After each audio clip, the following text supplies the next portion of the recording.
Nek se smetu oholi jer me tlače ni zašto, a ja ću o naredbama tvojim razmišljati.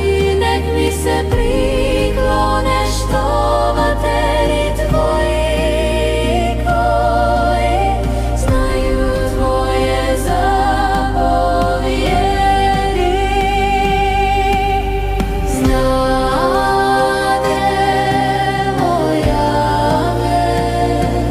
Da su ti sudovi pravedni i da si me